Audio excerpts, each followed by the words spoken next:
سيدنا وحبيبنا وشفيعنا ومولانا محمد المصطفى وعلى آله وأصحابه وذرياته وكل من تبع الهدى. أشهد أن لا إله إلا الله وحده لا شريك له وأشهد أن محمدا عبده ورسوله لا نبي بعده. ثم أحييكم بتحية الإسلامية، تحية طيبة مباركة، تحية من عند الله، تحية أهل الجنة. السلام عليكم ورحمة الله وبركاته. Waalaikumsalam warahmatullahi wabarakatuh. Puji syukur kehadirat Allah Subhanahu wa taala atas limpahan karunia-Nya. Pada kesempatan siang ini Allah menghimpun kita semuanya. Mudah-mudahan setiap langkah yang kita tempuh menuju ke tempat ini, tiap tapaknya menggugurkan dosa-dosa kita, meninggikan derajat kita di sisi Allah Subhanahu wa taala, dan menjadi pemudah dalam kita semua menuju ke surga. Dan semoga duduk kita semua termasuk taman di antara taman-taman surga, tempat Allah mencurah-curahkan rahmat-Nya, menaungkan sayap-sayap malaikatnya, menurunkan sakinah ke dalam hati kita, dan menyebut-nyebut nama kita semua dengan bangga pada makhluk-makhluk mulia yang ada di sisinya. Rekan-rekan sekalian yang dirahmati Allah, hari ini kita membahas satu tema yang sangat penting.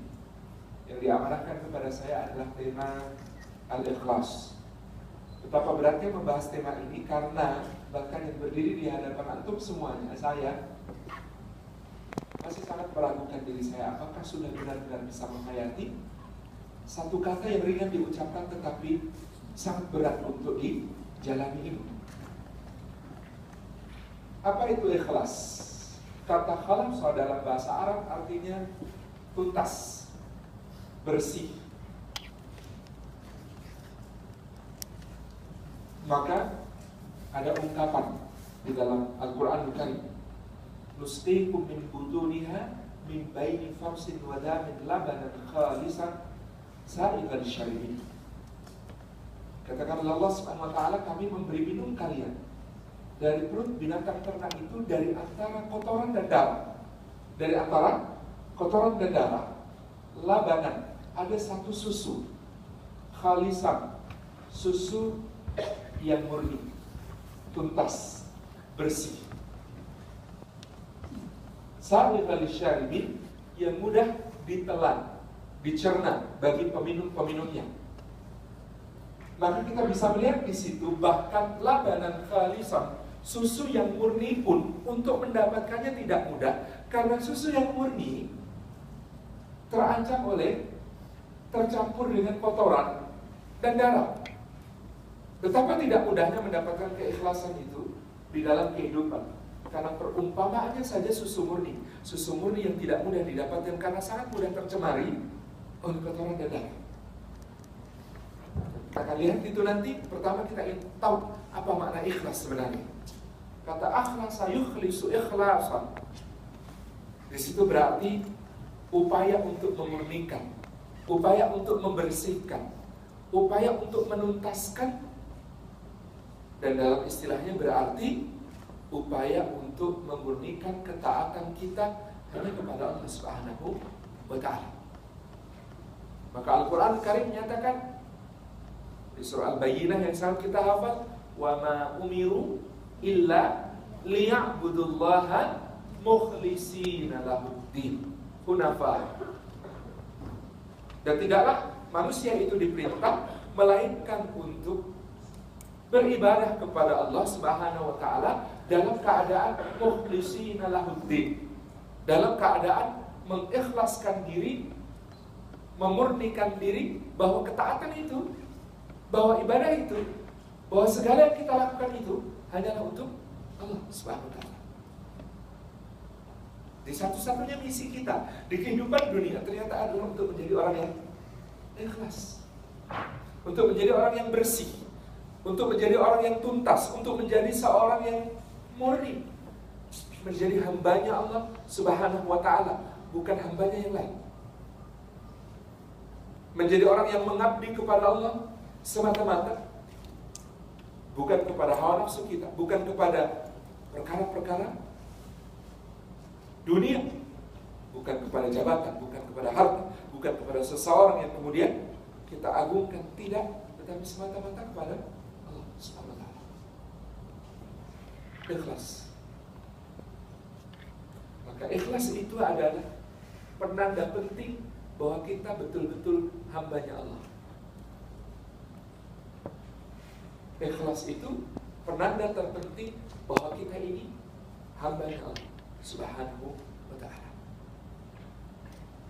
Dalam Al-Quran Karim, di surah yang kita baca tadi, surah Al-Fatihah, penanda keikhlasan itu diucapkan oleh seorang hamba setelah satu, menyatakan cinta kepada Allah dengan memujinya. Satu, menyatakan cinta kepada Allah dengan memujinya. Kalimat pujian kita, Alhamdulillahirabbil alamin. Kita cinta kepada Allah, maka kita senantiasa memuji Dia. Nanti kalau sudah menikah, sudah punya istri, Anda perlu jadwalkan berapa kali sehari mengucapkan I love you. Aku mencintaimu. Kenapa? Karena nanti suami-suami itu lupa mengucapkan I love you kalau sudah menikah. Kalau belum menikah rajin. Kalau sudah menikah sering lupa. Kenapa? Karena kemudian orang beranggapan, dia kan sudah tahu, masa itu aja diucapkan. Pernah lihat bapak Anda mengucapkan I love you kepada ibu? Enggak. Kenapa? Karena asumsinya orang itu mengatakan sudah tahu kok, buat apa diucapkan? Padahal Allah itu lebih maha tahu daripada makhluk. Kalau Allah yang maha tahu isi hati setiap kita cinta sama Dia itu atau tidak, Dia tahu. Itu Allah menuntut kita untuk mengucapkan sehari paling tidak 17 kali. Alhamdulillahirabbil alamin itu bagian dari surah Al-Fatihah. Surah Al-Fatihah itu rukun dalam salat, di tiap rakaat harus ada. Kalau nggak ada Al-Fatihahnya, salatnya tidak sah. Maka setiap hari kita ini wajib mengucapkan I love you kepada Allah dengan ungkapan Alhamdulillahirabbil alamin itu minimal 17 kali. Segala puji bagi Engkau ya Allah. Kalau aku memuji makhlukmu, itu sebenarnya aku memuji Engkau yang menciptakannya. Kalau aku memuji diriku sendiri, sebenarnya aku memuji Engkau yang menciptakannya. Kalau aku memuji apapun di muka bumi ini, maka sesungguhnya aku sedang memuji Engkau, karena Engkau yang menciptakan kesemuanya, karena Engkau yang menjadi sebab kejadian semua itu. Semua hal yang terjadi di dunia, tidak ada pujian kecuali yang paling berat menjaganya adalah Engkau. Alhamdulillahirabbil alamin. Segala puji bagi Allah Rabb semesta alam. Itu ungkapan cinta. Lalu ada ungkapan harap.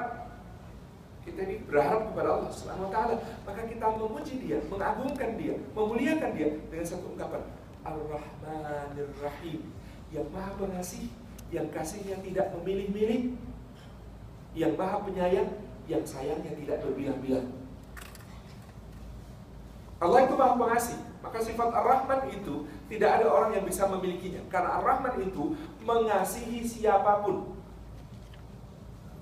baik yang taat maupun yang durhaka, baik yang iman maupun yang ingkar, baik yang mukmin maupun yang munafik, bahkan hewan-hewan, bahkan burung-burung, bahkan seekor kuda tidak akan tega untuk menginjak anaknya sendiri. Kesemuanya bagian dari kasih Allah kepada semua makhluk, dibagikan oleh Allah sejak awal penciptaan sampai akhir. Maka kita berharap kepada Allah di kehidupan dunia ini mendapatkan kasihnya Allah Subhanahu wa ta'ala. Ya Allah kasihi kami, ya Allah rahmati kami. Kasih Allah Subhanahu wa ta'ala. Tapi ada yang lebih dahsyat lagi daripada kasih, yaitu Ar-Rahim, sayang.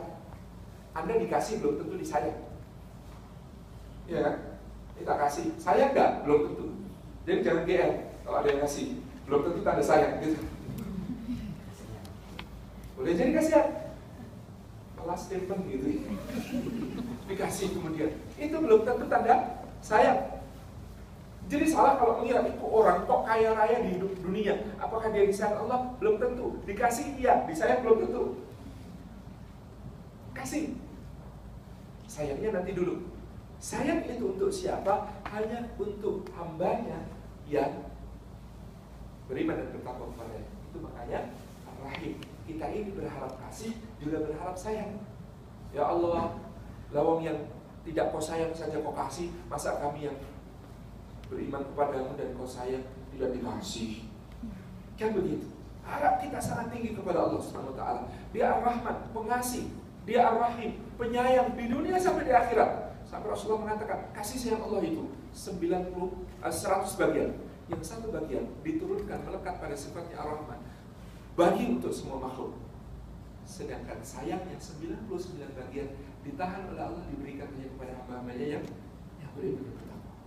Harapan kita sangat berucap kepada Allah bahwa kita hidup di dunia yang sangat sementara ini dibandingkan hidup akhirat yang abadi, dua-duanya dalam kasih dan sayangnya Allah SWT.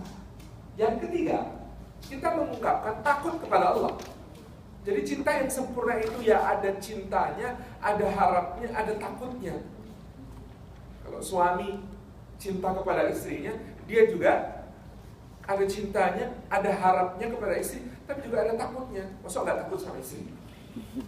Gak apa-apa dibilang ikatan suami takut istri gitu ya. Tetapi itu bagian dari cinta yang utuh, itu ada rasa takutnya. Takut mengkhianati, takut menzalimi, takut menganiaya gitu. Maka kita juga takut mengkhianati Allah, takut berbuat zalim kepada Allah. Dia yang memberikan rizki, dia yang mengatur segala urusan, dia yang memiliki semua yang ada pada kita. Lah kok kita menyembah yang lain, itu kan khianat namanya. Dia yang mengaruniakan hidung kita semuanya. Masya Allah, indahnya hidung kita ini dipahat sempurna oleh Allah. Lubangnya diletakkan di bawah, untung bukan di atas. Kalau di atas sudah repot gitu. Masya Allah, hidung yang lubangnya 2 itu dimasukkan udara ke dalamnya, dipenuhi paru-paru dengannya. Lalu bagian-bagiannya didistribusikan sesuai dengan fungsi-fungsinya. Oksigennya masuk ke alveoli, dititipkan ke dalam darah, menjadi daya hidup bagi seluruh tubuh kita melalui oksidasi biologis di setiap sel. Tabarakallah Rahman. Hanya Allah yang bisa membuat seperti itu. Mata ini cuma 2, kecil pula, diletakkan di dalam lubang di wajah kita. Tetapi mata ini, Masya Allah, seluruh dunia dimasukkan pemandangannya oleh Allah ke dalamnya. Tertangkap gambarnya, jelas bagi kita. Hanya Allah yang bisa. Telinga ini, kita pernah melihat bentuk suara seperti apa? Ternyata dia bergetar saja, masuk ke dalam telinga, tergambar menjadi satu konsep di dalam diri kita. Oh, kita cuma dengar gajah yang tergambar, kemudian belalai panjang, gitu ya, badan besar, telinga lebar, kaki ketepuk-ketepuk. Konsep yang luar biasa diberikan oleh Allah SWT. Padahal kita cuma dengar gajah, langsung tergambar. Hebatnya Allah mengatur hubungan antara pendengaran dengan akal pikiran kita dan juga bayangan-bayangan kita. Allah SWT. Maka kita takut kepadanya, takut untuk mengkhianati. Kita bilang Maliki Yaumiddin, dia Allah itu yang menguasai hari pembalasan. Kata Abu Bakar As-Siddiq, mati itu berat, lebih berat dari hidup. Tapi yang sesudah mati lebih berat daripada mati. Mati itu berat, lebih berat dari hidup. Karena seluruh daya hidup dicabut dari tubuh kita, seluruh rasa sakit dikumpulkan jadi satu. Anda kalau kesakitan dan kaget ketika sakit itu, keluar aslinya kan? Omongannya bentuk kabel yang ada di dalam hati. Sama gitu ya. Jeduk gitu ya, kita kesandung, keluar apa yang pertama? Akhlak kita itu. Isi hati kita itu. Sama, mati itu kaget, sekuat gitu. Diambil seluruh daya hidup, maka seluruh isi hati kita keluar, tampak saat itu. Nggak bisa berpura-pura lagi. Sakratul maut itu yang keluar dari lisan kita adalah aslinya kita. Kalau kemudian asli isi hati kita adalah la ilaha illallah, itu namanya orang yang ikhlas. Orang yang murni, ternyata seluruh hidupnya ditujukan untuk Allah Subhanahu wa taala. Keluar juga la ilaha illallah itu. Tapi saya pernah nolongin ketika masih mondok di Purworejo dulu. Ada bakul tape, penjual tape ketabrak mobil gitu ya. Sudah kami melihat sini luka parah gitu, keadaannya sangat menyedihkan, kita tuntut, Pak, la ilaha illallah. Yang keluar apa? Tape. Tape. Seluruh isi hatinya itu dipenuhi tape. Sehingga ketika sakratul maut yang keluar juga adalah tape. Anda coba pertanyakan isi hati Anda kira-kira apa? Itu yang akan keluar saat sakratul maut. Mati itu berat, sakitnya luar biasa. Dalam keadaan sakit, yang paling sakit itu keluar aslinya. Cabut oleh Allah Subhanahu wa taala. Seluruh rasa sakit dihimpun jadi satu. Anda ketusuk atau keiris pisau, sakit kan? Sakit ya. Nah bagaimana kalau seluruh bagian tubuh itu diiris dengan pisau itu? Karena memisahkan daya hidup dengan jasad kita itu. Mati itu berat. Tapi yang sesudah mati lebih berat daripada mati. Karena begitu mati kita masuk ke kubur itu ada ujian. Pertanyaannya cuma